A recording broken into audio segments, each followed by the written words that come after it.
Hello everyone, I hope you all are doing well. Today we are going to talk a bit on take questions. What are take questions, how they are used, usage of take questions, and examples, and at the last we have a short quiz regarding take questions. So let's get started. A take question is a special construction in English. It is a statement followed by a mini question, and the take question purpose is just to confirm, means it is used or to ask for confirmation. They mean something like, is that right? Do you agree? Or they are very common in English. And this is the most important thing, like the basic structure of take question is for positive statement, negative statement. So if the statement is positive, how can we deliver answer in negative? Like snow is white, isn't it? Yes, it is. And notice that the tag repeats the auxiliary verb or main verb when be, like from the statement, and change it into negative or positive. Like you don't like her. Obviously, if there is the statement, if statement is negative, so the answer will be positive. Like, do you?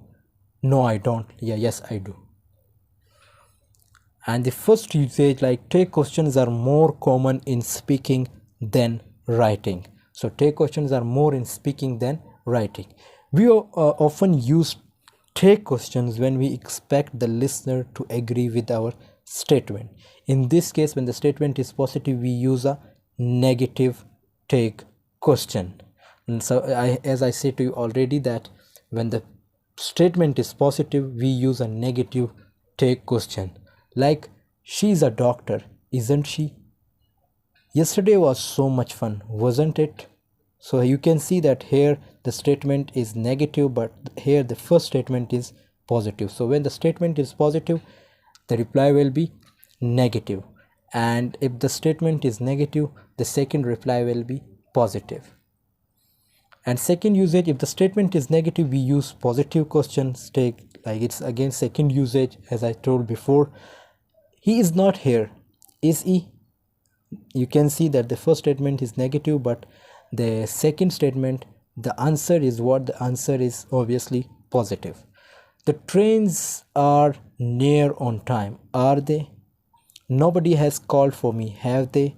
If we are sure or almost sure that the listener will confirm that our statement is correct, we say the question take with the falling intonation. We use intonations too, like falling intonation, rising intonation. If we are a bit less sure, we say the question take with a rising intonation. It means if we are less sure about that, so we use a rising intonation. The third usage, if there is an auxiliary verb in the statement, we use it to form the question take. Like, I don't need to finish this today, do I? So do I, obviously it's an auxiliary verb. Do is auxiliary verb.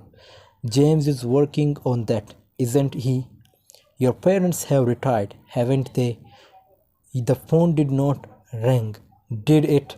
So here in these all you can see that auxiliary verbs like do, is, haven't, did, and at the last that is it was running that day, wasn't it? The fourth usage, sometimes there is no auxiliary verb already in the statement. For example, when the verb in the statement is present simple or past simple and is positive, here we use don't, does, and didn't. Like Catherine eats cheese, so there is no auxiliary verb, there is no helping verb. So Catherine eats cheese, so the answer will be in negative. Like, doesn't she? He said that already, didn't he? And the fifth usage, the verb in the statement is a modal verb. Here we use the modal verb to make the question take. Like you can see that could is obviously modal auxiliary verb and will is also modal auxiliary. They could like me, couldn't they? You won't ask anyone, will you? And sixth usage, if the main verb or auxiliary verb in statement is am, like the positive question tag is am I, but the negative tag is usually aren't I. Like I'm never on time, am I? I'm going to get an email with the details, aren't I? So here is an important note that how do we answer a take question? Often we just say yes or no. Sometimes we may repeat the take and reverse it, like they don't live here. Do they? Yes, they do. Be careful, be very careful about the answering take questions. In some languages, an opposite system of answering is used, and non-native English speakers sometimes answer in the wrong way. This can lead to a lot of confusion. Answer a take question according to the truth of the situation. Means you should not take pressure. There should be reality, there should be truth, like your answer reflects the real facts, not necessarily the question. So here is a quiz. Answer these questions by using take questions. They play cricket. We don't like him. They could help me. Catherine is working on that. He said that already, didn't he? So I hope this video has been helpful for you. Thanks for watching. See you in the next video. Take care of yourself.